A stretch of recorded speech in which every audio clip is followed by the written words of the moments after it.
So you have to picture right now that there is an elderly rabbi who's lying down on his bed. He's about to pass away. He's surrounded by close friends and family. His breathing is labored. His face is pale.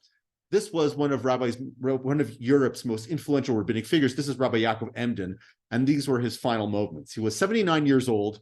He had reached a ripe old age. He had outlived 2 of his 3 wives and 20 of his children.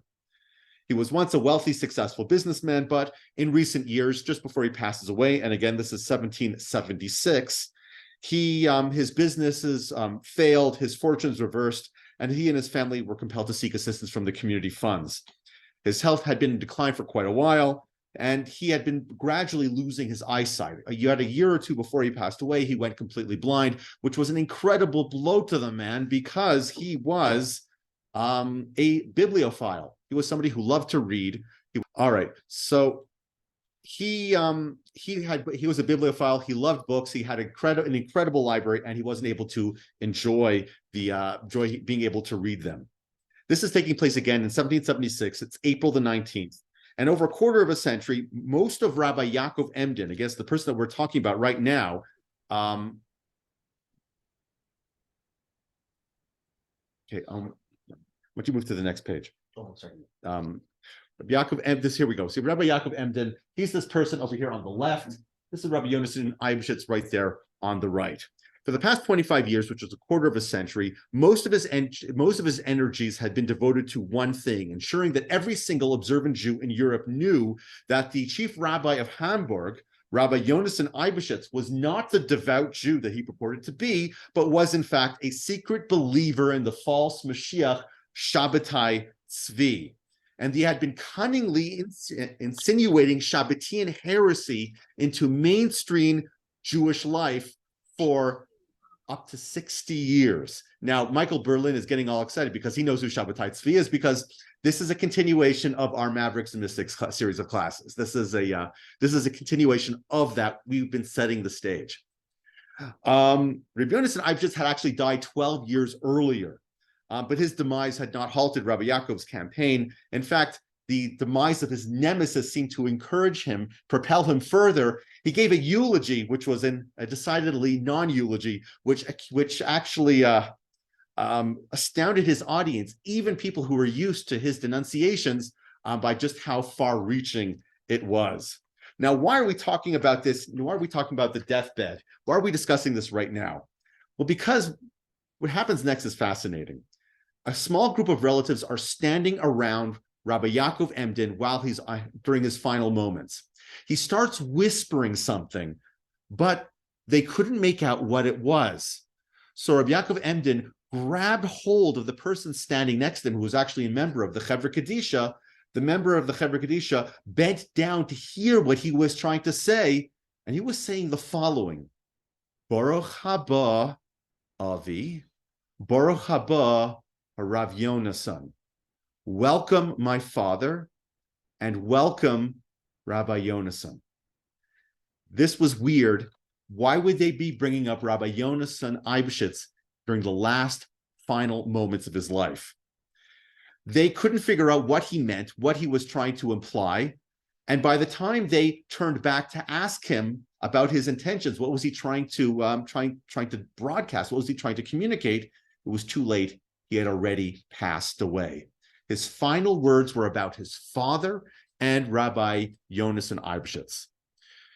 All right, Rabbi Yaakov Emden has passed away, obviously because he was one of the most important rabbinic figures of the European world, as well as he was a very beloved and distinguished figure in Hamburg Jewry. He was obviously going to be buried in the most prestigious part of the cemetery, but there was a problem. The only grave available was just about a hop, skip, and a jump. In fact, it was almost adjacent to the grave of Rabbi Yonasan Eybsechutz. So we have a problem. The family is unlikely to want to have their beloved patriarch buried near his sworn enemy. And the community is likewise also not going to be so keen on having their beloved rabbi being buried next to his arch nemesis. It is a sticky situation. So the Chevra Kadisha, uncertain of what to do, have a bit of a, not a powwow, you can't say that any longer, but they have a bit of a meeting of the minds. They have a meeting. They're trying to figure out, what are we going to do? How are we going to handle this? All of a sudden, somebody remembers. Next slide, please. All of a sudden, somebody remembers who is in town, but none other than the Noda B'Yehuda, Rabbi Yecheskel Landau. Rabbi Yecheskel Landau was the chief rabbi of Prague. He was known by the name of his work, which was the Noda B'Yehuda. He happens to be in Hamburg just for the adjudication of some court case, and he also knew the history very well between these two arguing parties. So a hasty meeting was set up with Rabbi Yecheskel Landau, and because he had a bad relationship with both of these rabbis, meant that he was going to be probably quite objective. He sits down with the two of them, with representatives of the two of them, community leaders and Rabbi Yaakov's family, and he asks him a series of questions. Can you tell me about Rabbi Yaakov Emden? Did he let up in his insinuations? Did he seem to cool in his vehemence in his campaign towards Rabbi Yonasan Eybsechutz? And he was told no. Until the very end, he was still an ardent opponent of Rabbi Eybsechutz. Well, he asked, what happened on his deathbed? Was there anything unusual? Did Rabbi Emden imply anything? Did he say anything? What were his final words? And they were told his final words were, Baruch haba Avi, welcome my father, followed by welcome Rabbi Yonasan. So Noda B'Yehuda, Rabbi Yecheskel Landau smiled and says, I think we can announce the funeral. It's absolutely fine for Rabbi Yaakov's final resting place to be so close to Rabbi Yonasan Eybsechutz. Clearly, as his soul was departing from this world, Rabbi Yaakov finally reconciled with Rabbi Yonasan, and none other than was Rabbi Yaakov's illustrious father, the Chacham Tzvi, there to witness it, Baruch Dayan Ha'emes. And again, Rabbi Yaakov Emden was the son of the Chacham Tzvi. If you go to the next slide, you'll see a picture of him. Anyways, this is a head picture of their headstones. Now, their headstones are about one or two portions apart. They're not right next to each other, but they're within meters of one another. And it's highly unusual. It's hard to see here because the lighting is a bit dim. Maybe for those of you at home, you can see it a little bit better. This one over here on the left is the headstone of Rabbi Yaakov Emden. On the right, this is Rabbi Yonasan Eybsechutz.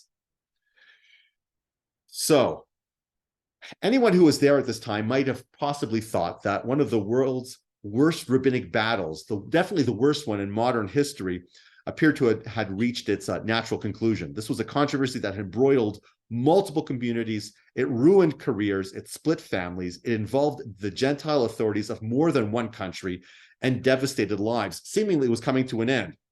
Now, the two protagonists whose names were synonymous with this whole debacle, with this whole fight, now that they had passed, perhaps now things can calm down and Jewish life could return to normal. But, the truth is, though, that this argument, this dispute, this fight, it still to a certain extent rages, but maybe a little bit behind the scenes. And I'm going to tell you a story. This is not a story that I share too often, but now it's going to be recorded, perhaps even put up on YouTube. Okay, yeah, it is being recorded. Thank you. It is. We have a familial tradition. Now, I have a lot of familial traditions. I spent a lot of time with my grandfather, who was also very, very keyed into his family and their background. We're not descendants of Rabbi Yaakov Emden, but we're descendants of one of his students. And we have a familial tradition where we don't look at Rabbi Yonasan Eybschutz's books. His books are everywhere. In fact, if you were to open up the Shulchan Aruch, you'll see that he has a commentary on the side. It's called the Mate Yonasan. He has an ethics text, a Musar book, that was recently was republished with footnotes. It was more of a scholarly edition, and the author even came to Telz Yeshiva and was trying to hawk his book on the members of the Kollel who were studying there when I was studying for Smicha. And he came over to me and asked me, "What's your name?" I thought my name was Nisan Andrews. That's not a Jewish name. Where are you from? I'm from Calgary. Oh, I'm from Montreal. There are no Jews in Calgary. All right. I'm trying to sell you a book. It is a scholarly edition, a scholarly study of the book of the Aros Dvash, written by Rabbi Yonasan Eybsechutz. And I told him, we have a Kabbalah in my family, not to look at Rabbi Yonasan Eybschutz's farm. So he strokes his beard for a moment and says, I don't think he actually was speaking in Yiddish. It says, your family's hanhaga is nit an oisgehaltene hanhaga, which means that's not a valid familial tradition. Which I responded, well, frankly, you're a compromised witness to this because you're trying to sell me something. You're a nogea b'davar. You've lost all credibility. And I wasn't particularly well disposed for him because he already made fun of my name, made fun of my city, and now he was calling my familial chain of I guess tradition into question. I did not buy his book, but it just goes to show you that this is still something that rages, but maybe perhaps a little bit behind the scenes. Let's talk about the origins of this controversy. Next slide, please. Okay, here we have two individuals. The guy on the left, that is the false messiah his name is Shabbatai Tzvi. He is a friend of the shul in that we have given several classes on Shabbatai Tzvi and people associated with them thus far. In 1666, he converted to Islam, and his conversion was all it took for the majority of world Jewry to draw the apparent conclusion that he was in fact a fraud. The vast majority of those who had declared their allegiance to him, perhaps embarrassed, perhaps wounded, but maybe a bit wiser, learned their lesson and said, okay, the guy's not Mashiach. But there was a significant group of people who refused to accept the apostasy and that it negated his messianic identity. They were too emotionally or religiously invested in Shabbatai Tzvi, and they remained fiercely loyal to him. And the most prominent person who remained loyal to him was the guy on the right. That's Nathan of Gaza, or Yonasan of Aza, who was his propagandist. He was called the prophet. He was called his Navi. He outlived Shabbatai Tzvi and came up with convoluted Kabbalistic propositions to explain his hero's conversion and to rationalize his failure to materialize his messianic mission. In 1676, about 10 years after his apostasy, Shabbatai Tzvi died. If you recall, he passed away in Montenegro. He never recanted, but astoundingly, his devotees considered his death just a mere temporary setback. It's a flesh wound. And within just about every single community were those who clandestinely continued to believe that Shabbatai Tzvi was the true Mashiach. And what was more, their fervent view that they had also came with it a certain antinomianism. Antinomianism is the elevation of sin, where you now equate sin with the performance of a mitzvah, and it leads people to heterodoxical practices. There's a lot of weird, wacky stuff that the Shabbatians were involved with after he died. And that was the main way they basically were able to justify his apostasy. It's now that Mashiach has come, we have to reconcile and fix all the problems in the world by delving into the world of sin and elevating them through our minds, our whole good minds and good thoughts. So that's essentially how they justified what he did, and they applied it to themselves as well. And there was a concerted attempt by many people to inject this into the mainstream of Jewish thought.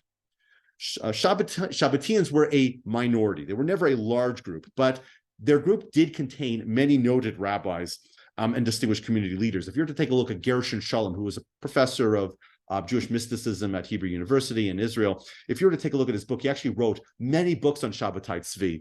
He actually goes through something of a census, and he records the names of community leaders as was found in government documents and cross-references that with known followers of Shabbatai Tzvi, and the same family names keep coming up. There's a certain connection that seemed to exist within community leaders, both on the rabbinic side as well as on the lay side, with the followers of Shabbatai Tzvi. Now, they lived and they looked like fully observant Jews. They were indistinguishable from just about anyone else, but they did things behind closed doors that were not so kosher. They seemed like ordinary faithful Jews, and at some point, unfortunately, they ceased to be. One particularly notorious propagandist, one who attempted quite overtly to inject Shabbatian theology into mainstream Jewish life, was a man by the name of Nehemiah Chiyun. Why don't you turn to the next slide, please? He was a Bosnian-born Jew. He wandered from community to community during the early part of the 18th century. He was a scholar. He was a gifted teacher. He was a writer. He authored numerous books that interspersed Shabbatine heresies together with regular Torah interpretations. And in 1711, he began a tour of Europe. He started off in Prague. And because he was a very charismatic fellow, he was able to get a letter of recommendation from a Rabbi Naftali Katz, who's this esteemed author of the book called Smichas Chachamim, which is a commentary to the Mishnah. He wrote a letter of approbation. So too did the chief rabbi of Prague, a man by the name of Rabbi David Oppenheim, who's going to come up again soon. In Berlin, he got the approbation of the chief rabbi, of Rabbi Aharon Binyamin Wolf. With all these endorsements in hand, he arrived in Amsterdam in 1713, where he requested permission from the leaders of the Sephardic community there to sell his books. And the man who, on the right, that is a artist's, I guess, an approximation of what Nehemiah Chiachiyun might have looked like. It's actually not him at all. That's actually just that's just the biblical character Nehemiah, according to an artist. But I had to put a picture somewhere, so just make believe that's him. He has a beard. He's wearing a tallis. Definitely could have been him. The guy on the left is another character. We've mentioned him before. That is the Chacham Tzvi, who is Rabbi Yaakov Emden's father. He's going to come up in just a moment. So the guy on the right, Rabbi Nehemiah Chiyun, who's a closet at this point Shabbatian, he has many letters of approbation. He's arrived in Amsterdam, and he goes to the local Orthodox Sephardi rabbi, Rabbi Shlomo Ayalon, and asked him to allow him to sell his books in the community of Amsterdam. Now, Rabbi Shlomo Ayalon was not a sufficiently qualified scholar to be able to read through and detect what is heretical and what isn't, so he submitted the books to the head of the Ashkenazi community, the Chacham Tzvi, to ask him for his opinion. And the Chacham Tzvi is the guy on the left. And you might notice that he looks very familiar to Rabbi Yaakov Emden. Yes, they're father and son. They do look remarkably similar, but they were not the same person. The Chacham Tzvi was renowned across Europe for his erudition, his scholarship, and a positive review from him would have set Nehemiah, the guy on the right, the closet Shabbatian, on the path of success. But when the Chacham Tzvi actually read through the books, he concluded that Chiyun was a closet Shabbatian masquerading as a normative Jew, and he reported his findings back to the Sephardic lay leadership and warned them that Chiyun posed a grave danger to the Amsterdam Jewish community. Now, political reasons were political reasons, and unfortunately, this devolved into something rather nasty. For reasons unrelated to Chiyun himself, the issue quickly degenerated into a communal battle, with the Chacham Tzvi on one side and powerful leaders of the Sephardi community on the other, pillaring the Chacham Tzvi, accusing him of inappropriate interference in the Sephardi community. And they launched a campaign to discredit the Chacham Tzvi, and this got really, really gross and nasty. Fist fights broke out, and the Chacham Tzvi was eventually put under house arrest by the non-Jewish authorities, by the secular authorities, probably for his own protection. The Nehemiah Chiyun, the individual in question on the right, he feeling I guess encouraged by the amount of support that he was receiving from the community leaders, published a number of vicious attacks against the Chacham Tzvi, actively fomenting the animosity towards his detractors. Now, the saga spiraled out of control, and finally, in early 1714, the Chacham Tzvi had to flee Holland, and he made his way to England, and he never returned to Amsterdam. He was actually offered the post of chief rabbi of London, but he declined. He eventually made his way back in 1717 to the city of Lemberg, which is, Eugene, what is the city of Lemberg now? Do you know? It's Lviv. Yeah, it's in the Ukraine. He eventually made his way to the Ukraine, and he died a year later in 1718 at the age of 58. Now, the Chacham Tzvi is an incredible Talmud Chacham, and his halachic decisions still do have legal standing. There are a lot of things that we do because the Chacham Tzvi said you ought to do them, and sometimes we do things that are not like what the Chacham Tzvi said you ought to do, and you have to, and you take a look at halachic works. In the footnotes, at least, they explain and have to justify their breach in practice, or explain why they're deviating from the Chacham Tzvi. So he's a very important halachic figure to this very day, but he was mud in Amsterdam for a while and had to leave town, and he was never to return. Throughout the period of the Chiyun affair, the Chacham Tzvi's family, especially his teenage son, Yaakov, were caught in the eye of this storm. Yaakov was 15 years old at the time. He was an impressionable teenager, and this experience stayed with him for the rest of his life. He watched as his innocent and distinguished father was dragged into politics. He was degenerated by controversy and was pilloried for his unshakable integrity. Additionally, he was exposed to the tenacity of Shabbatian activism and the vicious tactics that the Sabbateans were willing to use to gain a foothold in Jewish communal affairs. And in the Chacham Tzvi's case, it resulted in the loss of his rabbinic position and being subject to an appalling abuse at the hands of Chiyun's supporters. This was a lesson that the young Rabbi Yaakov learned and never forgot. Now, shortly after the Chacham Tzvi's departure from Amsterdam, the community leaders then kicked Chiyun out also. So the guy on the right, who was the closet Shabbatian, who was uncovered as a closet Shabbatian, but had the support of community leaders, and so he was protected, was now being tossed out on his ear. And he traveled through Europe. Now, he might have had the support of the community leaders of Amsterdam, but the Chacham Tzvi's opinion held sway just about everywhere else. And he traveled through Europe, and he attempted but failed to gain acceptance everywhere he went. He found that the doors were closed. He was not welcomed in any community. He eventually made his way to Tzfat in northern Israel, which was then under Ottoman rule. He opened up a Shabbatian yeshiva. This failed. He moved back to Constantinople, where he tried to rehabilitate himself. And then finally, about a decade later, in 1725, Chiyun resurfaced in Western Europe, claiming that the rabbis in Turkey had readmitted him to the fold. But everywhere he went, he was still refused entry. Even his former defender in Amsterdam, Rabbi Shlomo Ayalon, refused to meet with him. In Vienna, he was forced to remain in the Muslim quarter. He was not allowed to even remain in any other section of the town. He went from Berlin to Hanover to Prague, and no matter where he went, he was unwelcome. He disappears, and soon afterwards, he is reported to have died in the year 1730. Now, why am I talking about this Chiyun character? Now, obviously, this debacle touched on the life of Rabbi Yaakov Emden in his youth, but what this also serves as a way to perhaps introduce us to Rabbi Yonasan Eybsechutz. This does not come out until 25 years later, when Rabbi Yonasan Eybsechutz is engaged in his fight with Rabbi Yaakov Emden. But it's at this point that we first uncover a serious link between Rabbi Yonasan Eybsechutz and the Shabbatian movement in general, and specifically with this gentleman on the right, Rabbi Chiyun.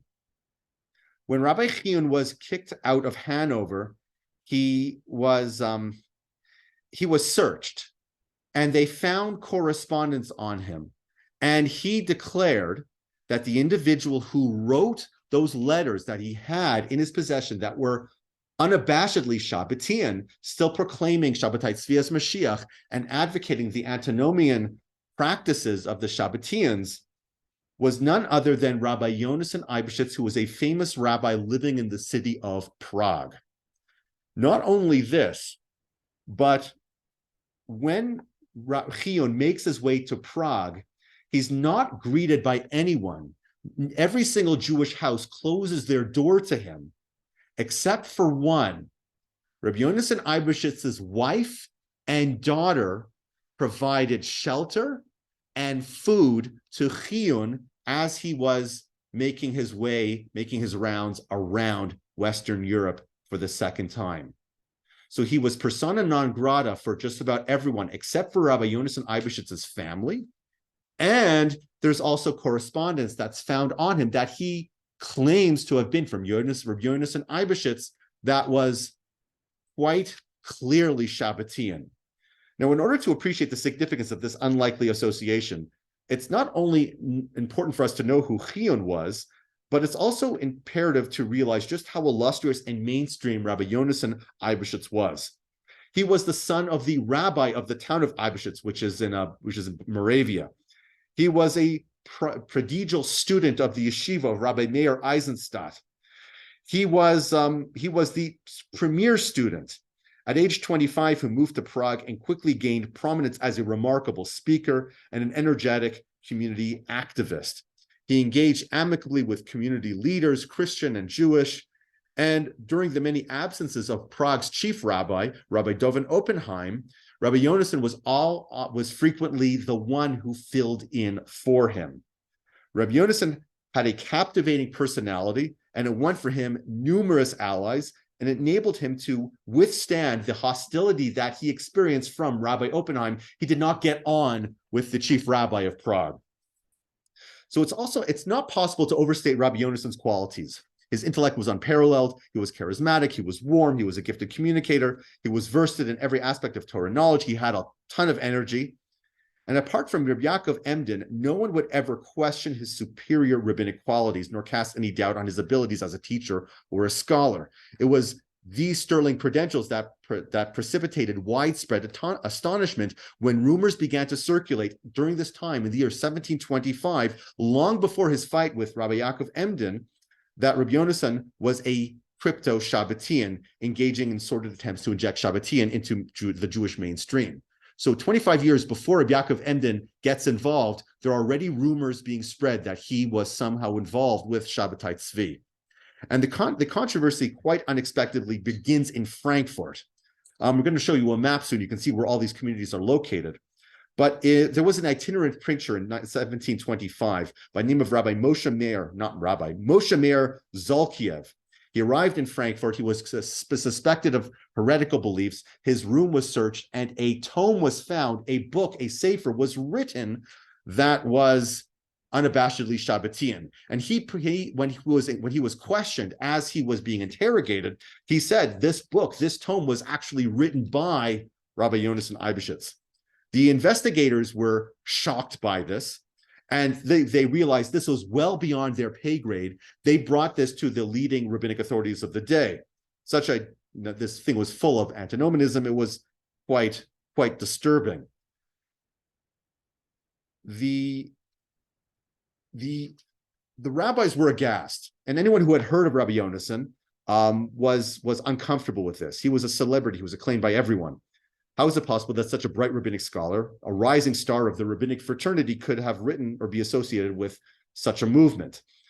The rabbis felt that this was very, very big, and they basically did. They took this to some of the leading rabbinic minds of the day, and ultimately this was eventually put to bed when Rabbi Yonasan Eybsechutz signed a declaration condemning Shabbatianism and made a public statement disavowing any connection that he had with the movement. Now, in contrast, Chiyun had no allies. He was a bit of a rogue. He was a maverick. He had no friends. He was not part of the established rabbinic community. The people who he relied on for support were people who utilized him as a means to their own ends. Rabbi Yonasan Eybsechutz was remarkably different. He was not an outsider. He was the ultimate insider. He had pedigree. He had a devoted fan base. The stakes were also quite high. If someone could discredit a standing rabbi by claiming that he was a Shabbatian, then any rabbi, no matter how sterling their credentials, should they have an enemy, and all rabbis have enemies, any enemy could make the claim and completely ruin their careers. So this was a pickle for everyone involved. The rabbis didn't want to do anything about this because this would undermine their own authority. It was also highly controversial because he had many allies and many friends. But on the other hand, the allegations were pretty stark. And in fact, his name kept coming up as investigations were done, as people were being interrogated. Rabbi Yonasan Eybsechutz kept appearing as a name that was associated or was believed to be a part of the Shabbatian community by the Shabbatians themselves. So again, on 1725, Rabbi Yonasan Eybsechutz, in order to quell all of this, publicly took an oath denying his connection with Shabbatianism, and his supporters cited this action as incontrovertial proof that he was not a Shabbatian, and many people who believed that even had he been in the past, now he was doing teshuvah, he was removing himself from such a shameful, I guess it's just a shameful slur. Anyways, so the Shabbatean manuscripts and incriminating letters ascribed to Rabbi Yonasan continued to circulate, but they were generally dismissed as forgeries or fantasies, or perhaps coming from a time before he disavowed his connections with the Shabbatean movement. The murmurings continued, however, but his signature on the ban, along with his consistent denials of any involvement, made it impossible for his adversaries to gain traction against him. So it was easier for them to fight other battles, and so they dropped it. By the end of 1726, the crisis was over, and Rabbi Yonasan's popularity and reputation continued to grow. So again, he was accused of Shabbatinism. There seems to have been proof of this. It was a very difficult problem to solve, but Rabbi Yonasan Eybsechutz solved it when he disavowed any connection. He made an oath that he did not have anything to do with them and signed a ban against them. In 1736, about a decade later, the chief rabbi of Prague, Rabbi Dovan Oppenheim, passes away. Rabbi Yonasan, as the premier rabbi of Prague, seems like the natural choice to succeed him. However, then we have a problem. The issue was that he did not get on with Rabbi Oppenheim, and it's always considered to be in poor taste to hire a rabbi who is the arch nemesis of the outgoing rabbi, outgoing as in passing away, as a shine or a show of disrespect. So Rabbi Yonasan was not given the office of chief rabbi. In fact, he was given the second tier position. He was made the Av Beis Din. But a man of Rabbi Yonasan's caliber was not realistically going to occupy a secondary spot for very long. You turn to the next slide, please. All right, go to the next one. Next one. We'll go back. I'm just going to point out to you where this is all taking place. Hamburg is towards the north. And Hamburg is where the events of Rabbi Yonasan Eybsechutz and Rabbi Yaakov Emden's machlokas take place. But this is all happening while Rabbi Yonasan Eybsechutz is living in the Czech Republic in Prague, which is on sort of the middle bottom of the right hand of your screen. And he was in Prague. He was the rabbi of Prague, and he's now leaving Prague because he was offered a position in the city of Metz. Metz is a city in the German-speaking part of France. So if you look down towards the bottom where you see Mannheim and Stuttgart, it's that little point that sort of points into Germany. That's where Metz actually is. Metz is sort of in that region right there. Again, it's in German-speaking France. The outgoing rabbi is actually a very prominent, well-known person. Anyone who studies in yeshiva is aware of the Pnei Yehoshua, Rabbi Yehoshua Falk. Rabbi Yehoshua Falk was the rabbi of Metz. He was leaving Metz to take the position in Frankfurt. And as he left, Rabbi Yonasan was offered the position of rabbi in Metz. And he remained there for about 9 years in 1750. In 1750. In 1750, that was the year he was offered the coveted position of the triple community, the community of Altona, Hamburg, and Wandsbek. This is the triple community that, if you look on the map, is all the way towards the north, and Hamburg, right by the border with Denmark, as far north as you can get without hitting the ocean, in Germany. That's where he eventually was hired to be the rabbi, and that's where our controversy begins. But in the interim, we have to go back and start talking about Rabbi Yaakov Emden. The triple community boasted some of the greatest European rabbinic luminaries of the previous century, including the Chacham Tzvi, who we mentioned earlier. He was the chief rabbi there from 1690 until 1710. So he was there for about 20 years. This was also the birthplace of the Chacham Tzvi's son, Rabbi Yaakov Emden.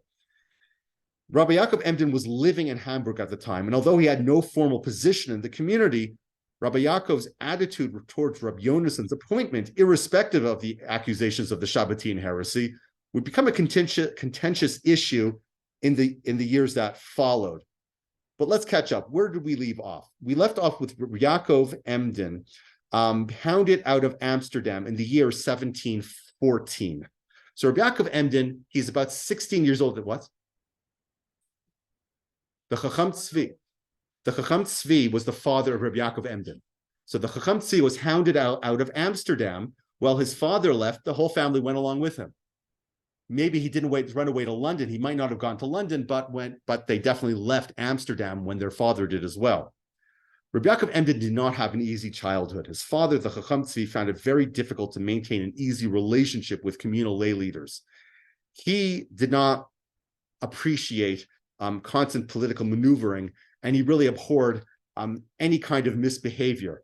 And this kind of steadfast and uprightness won him the admiration and respect of his colleagues and most other people, but those who held the reins of power found that he was not an easy rabbi to work with.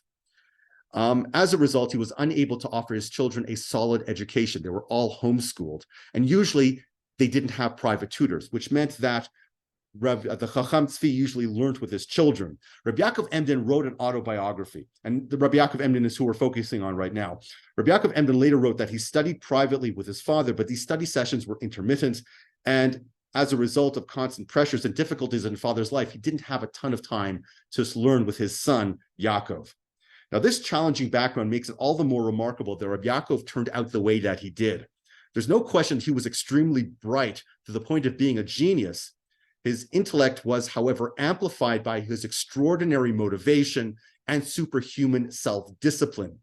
From a young age, no body of work was too daunting, no intellectual pursuit was too trivial. He taught himself how to write Hebrew. He became an expert in its grammar as well as that of Aramaic.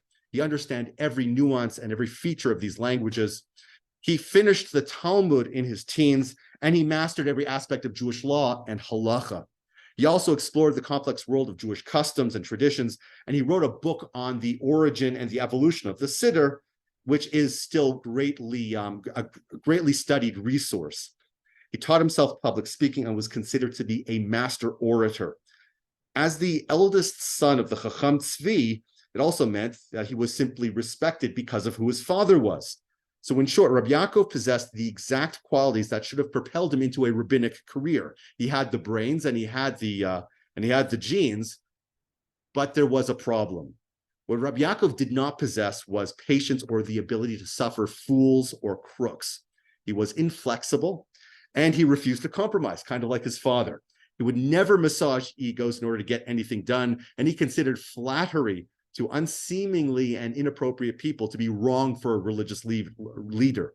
And as a result of this, as though his reading and erudition might have resulted in a prestigious rabbinic appointment, he only had one job as a communal rabbi. And that was in the community of Emden, a place that would always be associated with him from that point onwards. Emden, as you can see in the map in front of you, is all the way on the left-hand side, the northwestern corner of Germany, right by the border with the Netherlands. This was a small and fairly insignificant Jewish community, and the story of how he was appointed to be the rabbi there is noteworthy. In 1715, so he's about 16, 17 years old at this time, Rabbi Yaakov married Rachel, the granddaughter of Rabbi Naftali Katz, who was a rabbi we mentioned a moment ago, who lived in Prague. And the union of these two was really a union of two rabbinic dynasties. But the marriage began quite badly. He did, as was common in those days, which is possibly poorly informed, he moved in with his in-laws. That's what you did when you were newlywed in Western Europe in those days. And he was really mistreated by his father-in-law. His father-in-law did not honor the financial commitments that he made to the young couple, and even took wedding gifts that were meant for the young couple for himself. This led to acrimony between the pair, between the husband and the wife. And for 3 years, he endured this unhappy arrangement, burying himself in his studies and writings. But about 3 years later, in 1718, Rabbi Yaakov's father and mother die in quick succession. He was the oldest child, and he had the financial responsibility to take care of his younger siblings.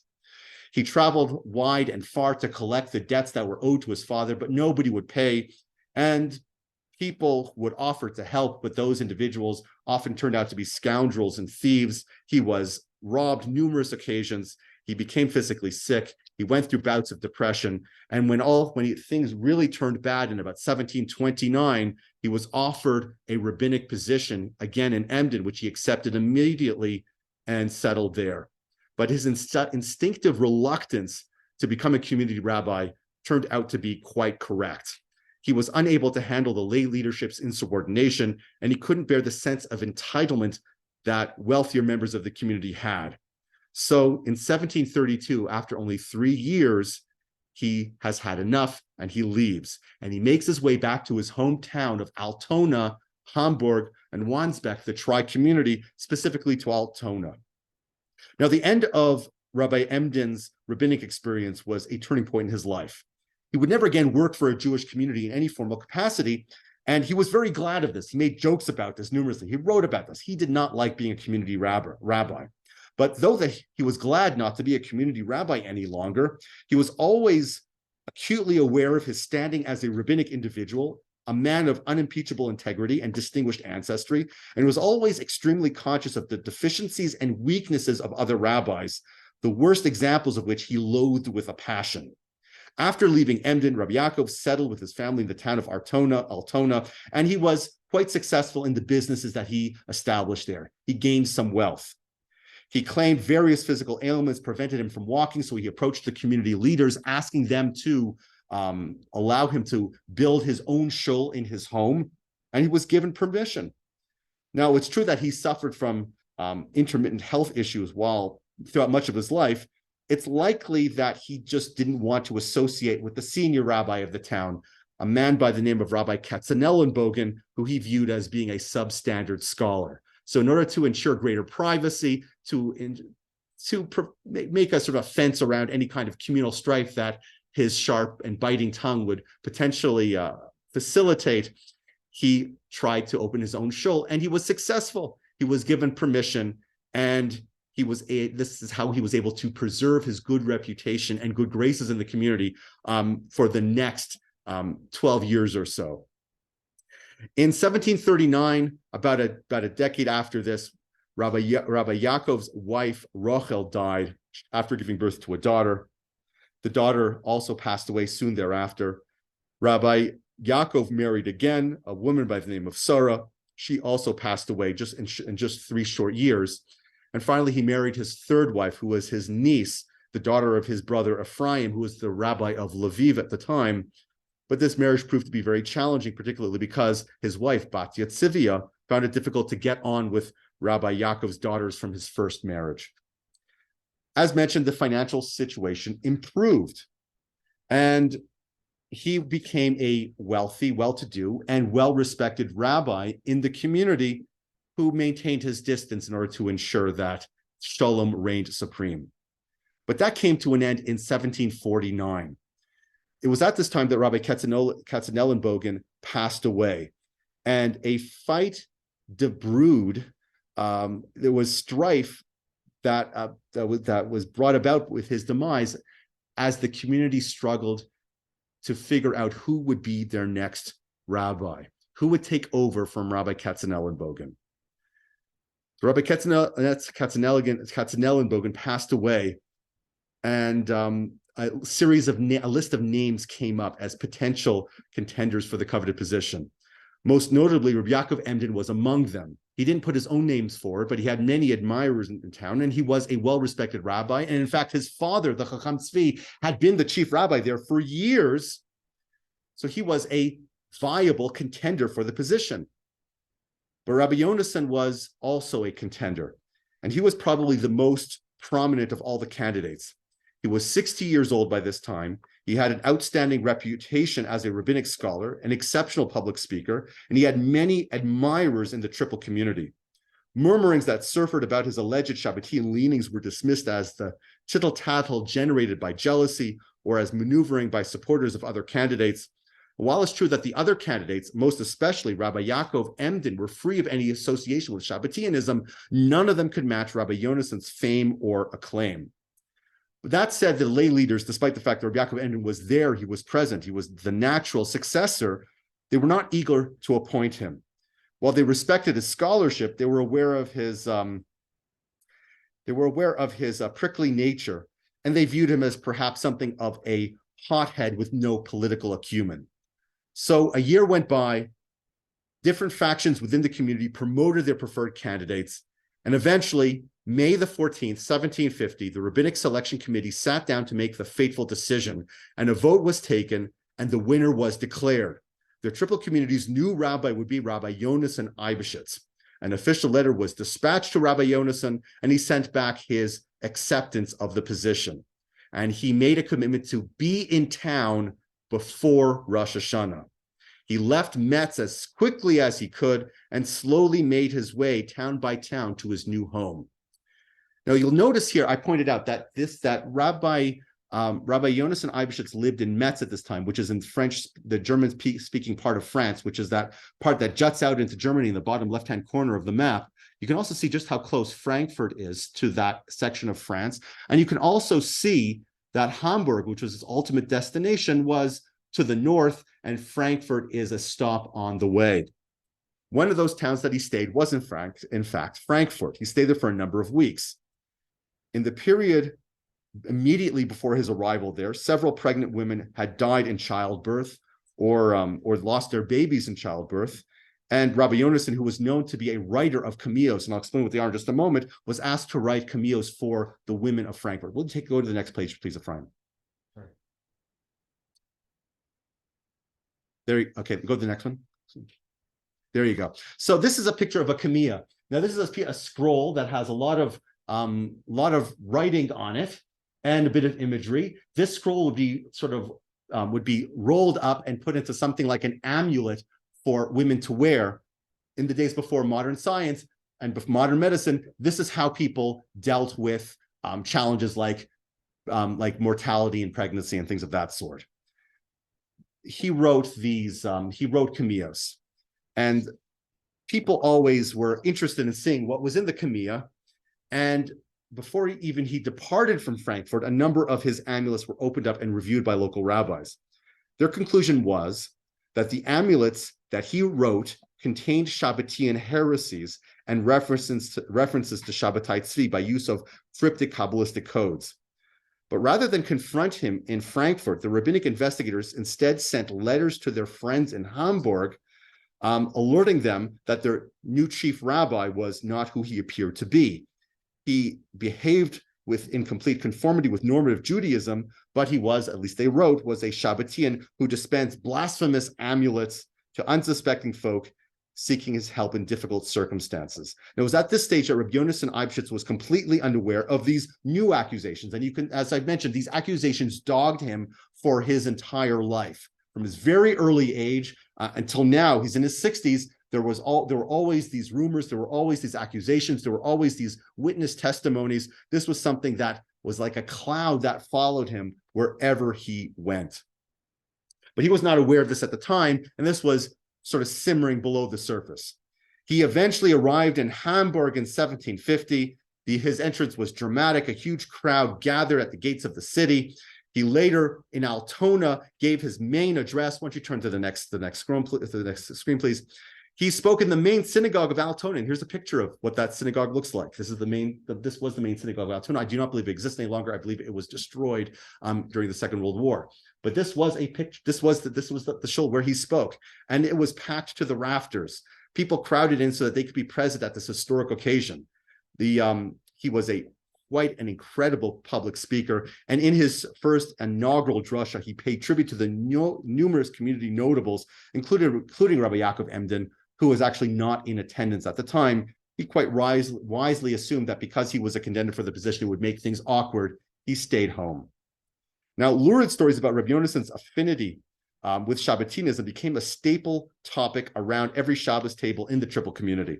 Rabbi Yonasan himself seemed completely unruffled. He laughed off the rumors as recyclings of accusations made against him 25 years earlier. He even continued to write amulets for those who requested them, and seemed to be of the view that firm denials would be enough to kill off any rumors of his alleged heresy. After all, it had worked for him 25 years earlier. But things were different now. 25 years earlier, all the evidence was circumstantial. There was no smoking gun. There was nothing that directly connected him to Shabbatianism, other than people claiming that this letter was written by him, or we know because we're part of his community. Here you have something that is obviously written by him, and now it is under scrutiny, and the amulets that he wrote in Hamburg were opened up by community leaders in order to ascertain, are Are the rumors true? There was only one Kabbalistic expert in town who could read the cryptic writings of these amulets, and that was Rabbi Yaakov Emden. So community leaders approached Rabbi Emden with these amulets, and Rabbi Emden said, I'm not touching this with a 10-foot pole. I do not want to be involved. I do not want to get into any kind of a political squabble. My involvement will delegitimize anything you say anyways. People will say that I'm a jilted candidate. I'm not doing this. He was cajoled into some involvement. He did so only on the condition that he would never be referred to as the individual who interpreted the writings. He opened them up and showed indeed the amulets did contain Shabbatine references. There was an Atbash formula, a way of sort of replacing one letter with another according to sort of traditional rabbinic protocols. It said Melech HaMashiach Shabbatai Tzvi in the amulet that he opened up and showed it to the people standing there. This was the first time. And he basically made the statement, I don't know who wrote this. You say it was Rabbi Yonasan Eybsechutz. I do not know that for a fact. All I can tell you is that this amulet is Shabbatian, but I'm not getting any more involved with this at all. Well, you know how well these secrets stay in communities. His name became very closely associated with the denunciation of Rabbi Yonasan Eybsechutz. Now, Rabbi Yonasan Eybsechutz sent him a letter. He was worried about what was happening and the rumors that were spreading. And he said to him, can you please tell me what you think about the amulet that you saw so that I can give you an explanation about it? To which Rabbi Yaakov Emden wrote back to Rabbi Yonasan Eybsechutz, I never said that you were the author of the amulet. All I said is that the amulet is Shabbatian. I don't know what to do now. You're now telling me that you wrote the letter. Again, I want to have nothing to do with this discussion at all. And he attempted to recuse himself and leave the picture for a second time, only for him to be arrested by, or not necessarily arrested, but be a warrant went out from the community leadership demanding that he attend a community meeting of the lay leaders to explain the amulets and their Shabbatian connection. And again, he does not want to do this. He's about 50 years old right now. He's 50 years old. He wants nothing to do with this at all. And he essentially tells the community leaders, I don't want to be involved anymore. Leave me out of this. They kind of rope him in, basically saying, it's too late now. Your name's associated with it. You need to tell us what to do. What are his instructions? He says, listen, I did not know who wrote the amulet until Rabbi Yaakov, Yonasan Eybsechutz sent me that letter asking to explain it. I don't want to be involved. However, and I do not want you to use my name. What I want you to do is send these amulets to every other notable rabbi in Europe and get them to pass a decision on this and leave me out. It's not that simple, unfortunately. And we're going to have to come to a conclusion in a moment there. We'll finish the story in part 2, hopefully. Rabbi Yonasan Eybsechutz meets with his own coterie of devotees. They make a commitment to neutralize Rabbi Yaakov Emden, to overcome the community authorities who are now probing, now looking into these allegations.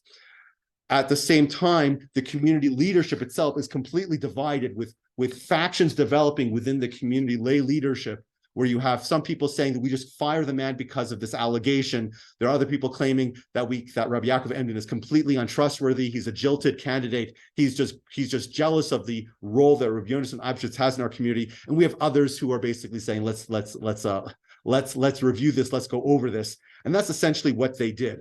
Then this is where the story really picks up. This is where the controversy develops. And as we said, these are accusations that dogged Rabbi Yonasan Eybsechutz for his entire life. Now we have perhaps physical evidence that indicates some allegiance to Shabbatai Tzvi, and this is where things get really interesting and really fascinating.